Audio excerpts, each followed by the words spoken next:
குருவே சரணம். குருராஜர் தனது நெருங்கிய சீடர்களையும் திவான் வெங்கண்ணாவையும் அழைத்து தான் உயிருடன் பிருந்தாவனத்தில் பிரவேசிக்கப் போவதாக அவர்களிடம் கூறினார். பக்தர்கள் மிகுந்த துயரம் அடைந்தனர். ஆனால் அது தெய்வீக சித்தம் என்பதால் அவர்களால் அவரது முடிவை மாற்ற முடியவில்லை. அவர் எப்போது பிருந்தாவனஸ்தர் ஆகப் போகிறார் என்பதை அறிய விரும்பினர். ஒரு நாள் குருராஜர் ஒரு மரத்தின் கீழ் வெளியே அமர்ந்து தனது சீடர்களுக்கு சாஸ்திர பாடம் நடத்தி கொண்டிருந்தார். அவர் திடீரென்று எழுந்து வானத்தை பார்த்து மரியாதையுடன் கைகளை கூப்பினார். அவரது சீடர்கள் இதை கண்டு ஆச்சரியமடைந்தனர்.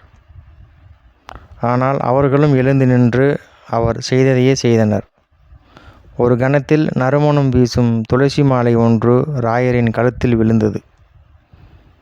அவர்கள் விளக்கம் கேட்டபோது அவர், சற்று முன்புதான் கிருஷ்ண துவைபாயனர் வேதவியாசர் தேவரதத்தில் வைகுண்டம் செல்வதை கண்டேன். என் முறை எப்போது வரும் என்று நான் அவரிடம் கேட்டேன். அவர் தனது ஆள்காட்டி விரலை 3 முறை உயர்த்தினார். இறுதியாக இந்த மாலையை என் மீது வீசி என்னை ஆசீர்வதித்தார் அப்படின்னு குருராஜர் சொல்கிறார். இதை கேட்டு சீடர்கள் மிகவும் வியப்படைந்தனர். மேலும் 2-2-2 என்பதன் முக்கியத்துவத்தை அறிய விரும்பினர்.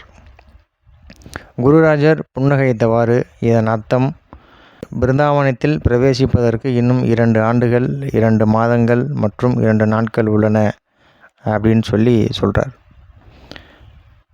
சீடர்கள் அந்த தேதியை கணக்கிட்டு அது விரோதி கிருத சம்வத்சரம் ஸ்வரண கிருஷ்ணபக்ஷ திவிதியை அப்படின்னு முடிவு செய்கிறாங்க.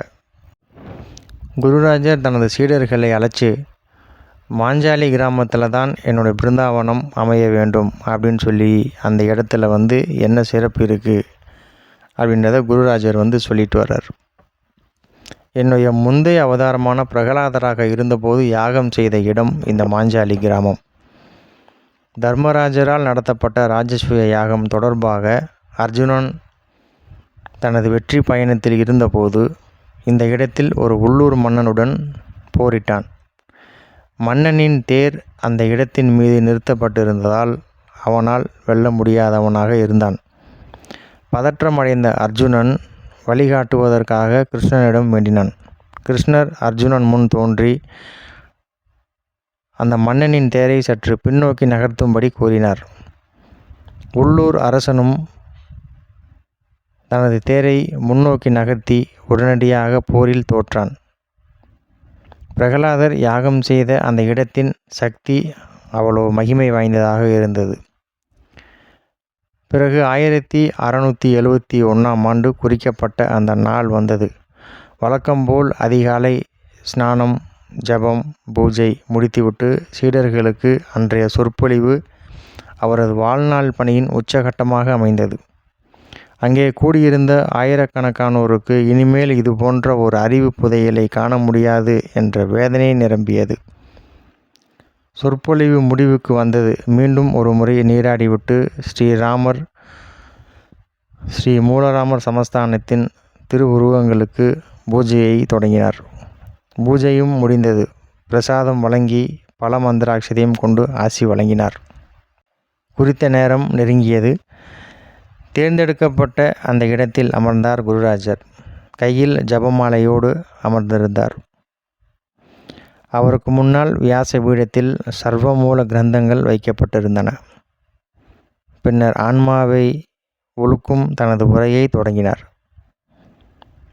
பின்னர் தனது உரையை முடித்தவுடன் வீணையை எடுத்து பைரவி ராகத்தில் புகழ்பெற்ற இந்து எனகே கோவிந்தா அப்படின்ற பாடலை பாடத் தொடங்கினார். அந்த பாடலில் உள்ள மைய கருத்து,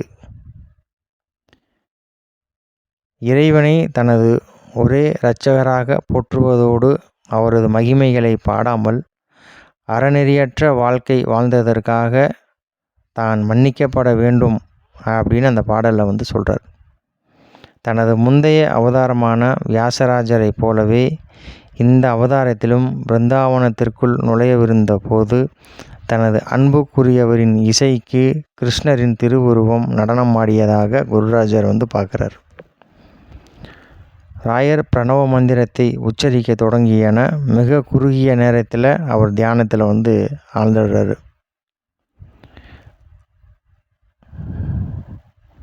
அவருடைய முகம் பிரகாசமாக ஜொலிக்குது. ஒரு கட்டத்தில் கையில் இருந்த ஜபமாலை அசைவற்று நின்றுது. சீடர்கள் அவரை சுற்றி பலகைகளை அடிக்க தொடங்குறாங்க.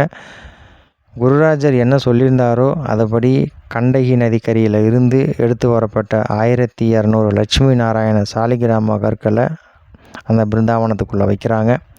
பின்னர் அதன் மீது மூடு பலகையை வச்சு பூசுகிறாங்க.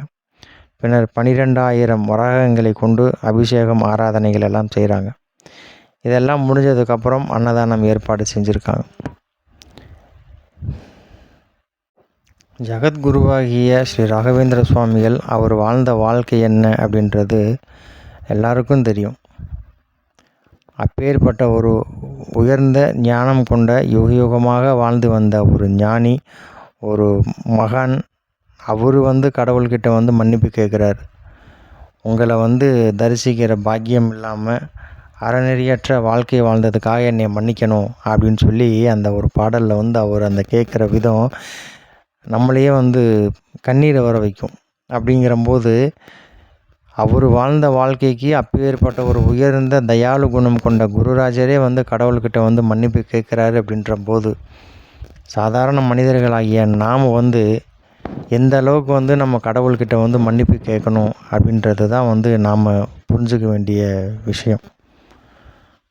நன்றி. குருவே சரணம். குருவே சரணம்.